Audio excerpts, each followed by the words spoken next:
ఏది చుమ్మటకి అబ్జర్వర్ ఎందుకు సార్ రాహుల్ బొజ్జా గారు మన ఇంత పెద్ద ఉపన్యాసం మాకు ఇచ్చారు. చేయమన్నారు, మీరు వెచ్చగొట్టినట్టు మాట్లాడినా మీ చిత్త మేము ఎన్నికలకి రద్దు చేస్తాము, అనవసరంగా ఎన్నికలకి పోతాము అని ఒక నిమిషం సార్ చెప్పు, ఒక నిమిషం ఆగు అని అన్నారు. పేపర్లో కదా ఎవిడెన్స్ ఉన్నాయి కదా సార్. 6వ తారీఖు నుంచి ఇన్ఫర్మేషన్ తీసుకుంటాం కదా. ఇక్కడ రావో ఎవరు ఈ ఎలక్షన్కి రావో ఎవరు నల్గొండ డిఓ గారు ఆమె కంప్లైంట్ ఏమైనా ఉంటే ఏఆర్ఓ తీయొచ్చు అని చెప్పి ఇచ్చినాం కదా. 3 రోజులా సార్? ఫార్వర్డ్ చేసి ఇన్ఫర్మేషన్ తీసుకోవడం ఈ లోపు ఎలక్షన్ అయిపోతుంది. సార్ వీడియో ఎంత బలంగా ఉంటే మళ్ళీ ఎవిడెన్స్ ఎందుకు సార్? ఇది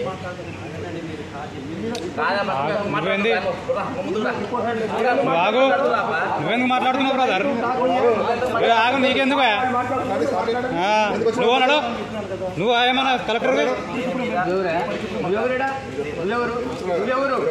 పౌరుడు గ్రాడ్యుయేట్ అడగద్దా?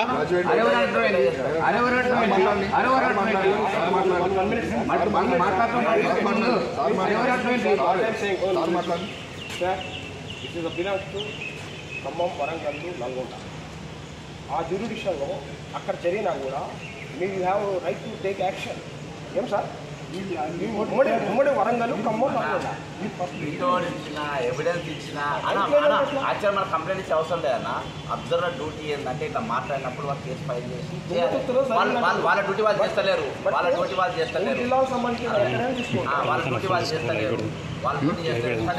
నేను పౌరుడిగా అభ్యర్థిగా నేను కంప్లైంట్ ఇచ్చిన. ఇంకా 3 రోజులు పడుతుంది అన్న ఇది వినడానికి. ఫారెన్సిక్ ల్యాబ్ పంపుతారా? ఇది సార్ మీరు ఏం చేస్తారు చెప్పండి మాకు కూడా ప్రజలు. రేపు సార్ ఒకటి సార్ ఇగో రేపు ఇప్పుడు కూర్చున్నా కదా, రేపటి సాయంత్రం వరకు యాక్షన్ రాకుంటే రేపు RO ఆఫీస్ ముందు నేను నిరాహార దీక్ష చేస్తున్నా. ఇదంతే. మీరు ఇది కూడా చెప్పండి. నేను రికార్డు చెప్తున్నా. నేను కూర్చుంటా నేను మాట్లాడితే 179 కేసులు వేసిన గత ప్రభుత్వాన్ని పక్క చేస్తానంటే మీకు తెలియకపోవచ్చు. అందరు CS అందరూ తెలుసు.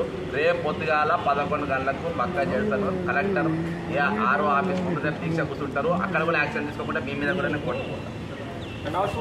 ఇక్కడికి లేచిపోయినా మనకేదైనా మనం కొట్టుకుపోతాం. మనకేది ఇచ్చేది? మనకు చేతగాని వాళ్ళకు కావాలి. రేపు మాత్రం నేను రేపటి వరకు యాక్షన్ తీసుకోకుండా కేసు ఫైల్ చేసుకుని ఖాతం. I am going to do hunger strike in the front of RO office at Nalgonda. మాకేం షోక్ కాదు. రేపటి డ్యూటీలు వాళ్ళు చేయకుంటే మేము కేసు ఇచ్చేసినాము. మేము కేసు ఇచ్చేసినాము.